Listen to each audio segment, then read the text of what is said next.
Welcome to NSTV news. నేను సౌజన్య. ముందుగా ముఖ్యాంశాలు. అన్నమయ్య జిల్లా రాజంపేట పట్టణంలో బుధవారం లాయర్ బార్ అసోసియేషన్ ఆధ్వర్యంలో రాజంపేట జిల్లా సాధన కోసం భారీ ర్యాలీ నిర్వహించారు. ఈ కార్యక్రమంలో Rajampet, Nandalur, railway Koduru bar association సభ్యులు, ప్రైవేట్ పాఠశాల విద్యార్థులు పాల్గొన్నారు. ఈ ర్యాలీ రాజంపేట కోర్టు నుంచి సబ్ కలెక్టర్ ఆఫీస్ వరకు కొనసాగింది. పాత బస్టాండ్లో మానవహారం నిర్వహించారు.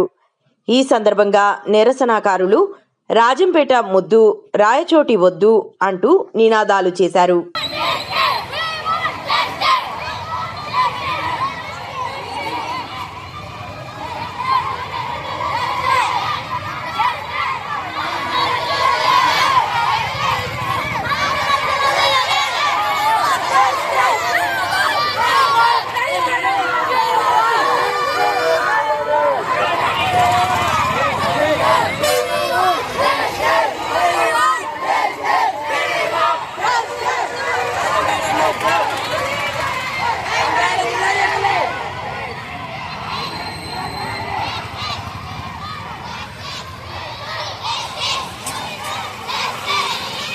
కుమార్రాజు బార్ అసోసియేషన్ మాజీ ప్రెసిడెంట్.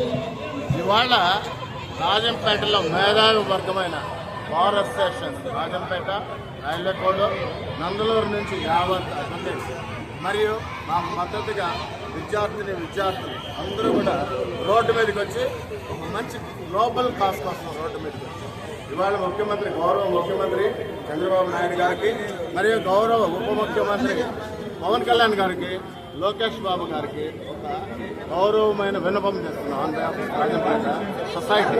ఏంటంటే రాజంపేటకి జరిగిన అన్యాయం జిల్లాల పునర్విభజనలో ఏ ప్రాంతానికి ఎక్కడా జరగలేదు. ఇవాళ గమనిస్తే స్వాతంత్రం వచ్చిన తర్వాత పార్లమెంట్ స్థానాలని కేటాయించేటప్పుడు ఆల్ ఓవర్ ఇండియా వైడ్ రాజంపేటని కన్సిడర్ చేశారు ఎంపీ సెగ్మెంట్గా. ఎందుకంటే భౌగోళిక పరిస్థితులు, సామాజిక పరిస్థితులు దృష్టిలో ఉంచుకొని చేశారు ఆ నిర్ణయం. అలాగే దాని తర్వాత పరిపాలనా దక్షతను దృష్టిలో పెట్టుకొని ఒక ఐఏఎస్ని డెసిగ్నేట్ చేయాలి రాజంపేట ప్రాశస్త్యం గురించి తెలుసుకొని ఆ రోజే సబ్ కలెక్టర్ ఆఫీస్ని డెసిగ్నేట్ చేశారు. మరి గత ప్రభుత్వం చేసిన నిర్వాహకం ఏంటంటే జిల్లాలు పునర్విభజన చేసేటప్పుడు ఒక అజెండా పెట్టారు, ప్రాతిపదిక తీసుకున్నారు. ఎంపీ డెసిగ్నేటెడ్ హెడ్ క్వార్టర్స్ని జిల్లా హెడ్ క్వార్టర్స్గా చేయాలనే నిర్ణయం. మరి ఒక ఐఏఎస్ ఆఫీసర్కి నజరానాగా రాయచోటిని జిల్లా హెడ్ క్వార్టర్స్ చేయడం జరిగింది. దీంట్లో చేసిన ఘోర తప్పిదం ఏంటంటే రాయచోటికి అన్నమయ్య పేరు పెట్టడం.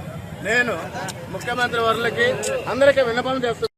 అన్నమయ్య పుట్టింది రాజంపేటలో, మరి రాజంపేట అన్నమయ్యని తీసుకెళ్ళి రాయచోటికి కలపడం ఏంటంటే అవమానం చేయడం, అన్నమయ్యకి అవమానం చేస్తారు. అన్నమయ్య చరిత్ర చూస్తే 32,000 కీర్తనలు వెంకటేశ్వర స్వామిపై రాసిన గొప్ప వాగ్గాయకారుడు. ఆయనకన్నా గౌరవం ఇచ్చి మరి జిల్లా కేంద్రంగా అన్నమయ్యను ప్రకటించాలి రాజంపేట.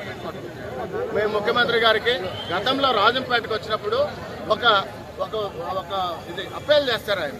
ఏంటంటే రాజంపేటలో ఓట్లు వేయలేదు, కానీ రాజకీయంగా పరంగా ముఖ్యమంత్రి గారికి ఒకటే చెప్తున్నాను సార్, రాజంపేటను దృష్టిలో పెట్టుకొని మీరు రాజకీయంగా మాట్లాడారు సార్.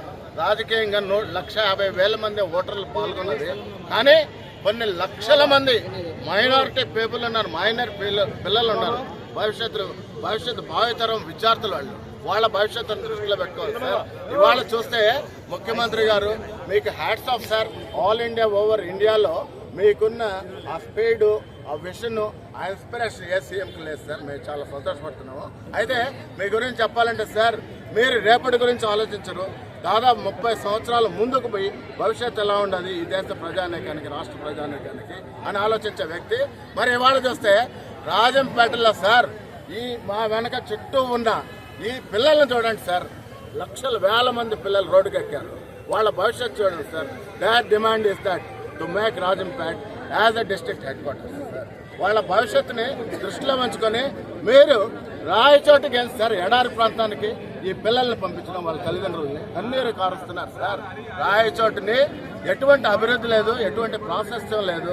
ఒక జిల్లా రైలు కనెక్టివిటీ లేదు, రోడ్డు కనెక్టివిటీ లేదు, మంచినీరు లేదు, హోటల్స్ లేవు, ఎటువంటి హాస్పిటల్స్ లేవు. ఇటువంటి దాన్ని హెడ్ క్వార్టర్స్ చేయడమే సార్. చాలా దారుణం జరిగిపోయింది. ఇప్పుడు మీకు చేసే అప్పీల్ రోడ్డుకి పిల్లలము అడ్వకేట్స్ మేధావులమైన మేము ఒక అప్పీల్ చేస్తున్నాం sir. Sincere appeal. Try to consider it sir. It's genuine appeal. రాజంపేటని తొందరగా డిస్ట్రిక్ట్ హెడ్ క్వార్టర్స్ గా చేయండి sir. This is our demand. Thank you very much.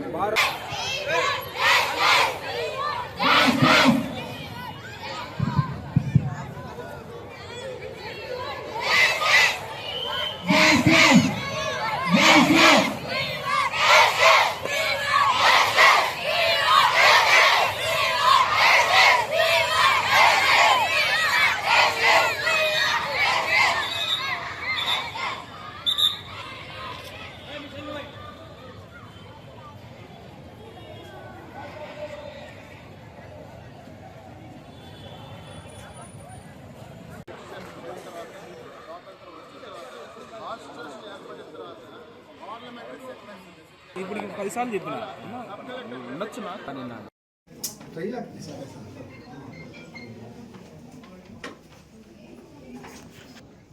ఒక్కతూరు మీరు మహిళలు రండి మా ఇక్కడికి. మేడం